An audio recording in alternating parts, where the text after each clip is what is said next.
Blood ran down my cheek, warm and metallic, dripping onto the floor. Her ring had sliced me clean. "Ungrateful brat," my mother hissed, her hand still raised, demanding more money, for my sister, as always.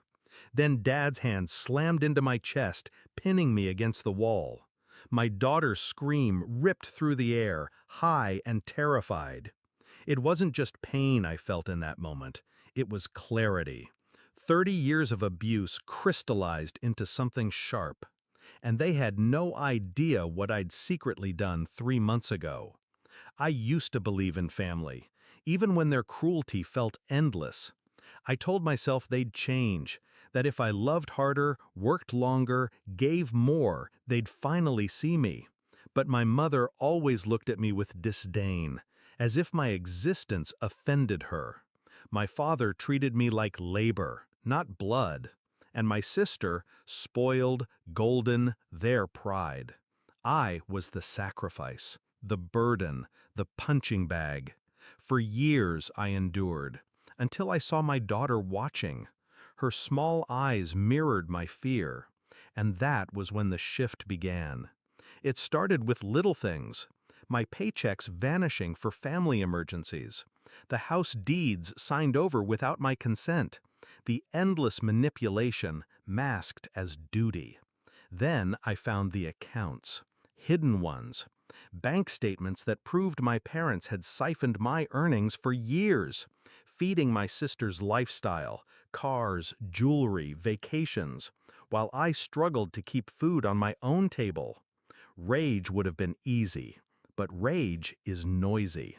Revenge requires silence. So 3 months ago, I took my silence to the bank. I opened accounts in my daughter's name. I rerouted every payment, every transfer, every asset that legally tied back to me. Slowly, carefully, I cut them out of the veins they'd been draining for decades. And while I did, I whispered to myself, power shifts without warning. Now, in that living room, blood dripping, my father's hand crushing me against the wall, I let them believe I was still their victim, but inside, I was already free. "Get her wallet," Mom barked at Dad. Her voice trembled with greed, not fear. Always hungry, always taking. My daughter cried harder. That sound broke something permanent in me. I pushed Dad off with a strength he didn't expect. He staggered back, surprised. I wiped the blood from my face and smiled. "You want money?" I said softly. They leaned closer, ready to pounce. "Go check your accounts." Confusion flashed first, then desperation.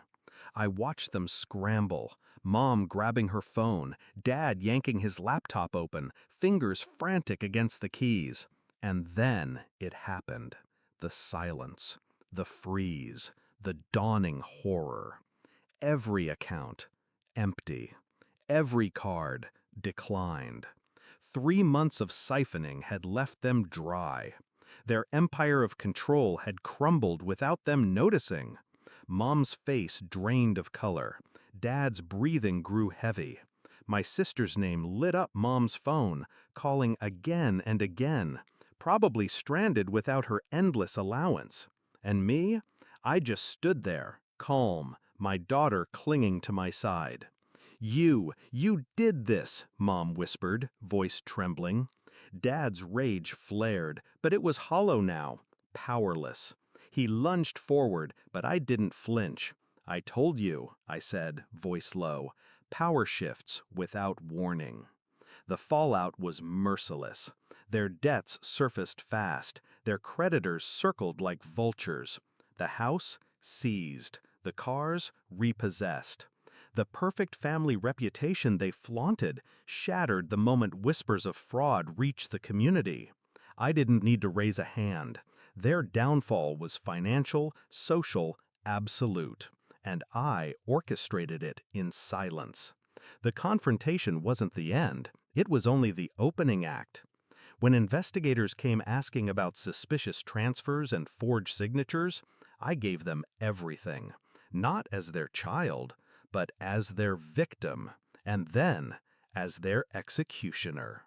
The evidence was undeniable. They had built their castle on theft and abuse, and I had pulled the foundation away grain by grain until it collapsed under their feet. Now, when I pass by the house, foreclosed, windows boarded, I don't feel guilt. I feel justice. My daughter laughs freely now. Her eyes no longer carry fear, because she saw the moment the chains broke, the moment silence turned to power. And my parents? They still look for me in their empty wallets, their ruined reputation, their lonely nights. But I'm not theirs anymore. I never was. Blood on the floor, a scream in the air.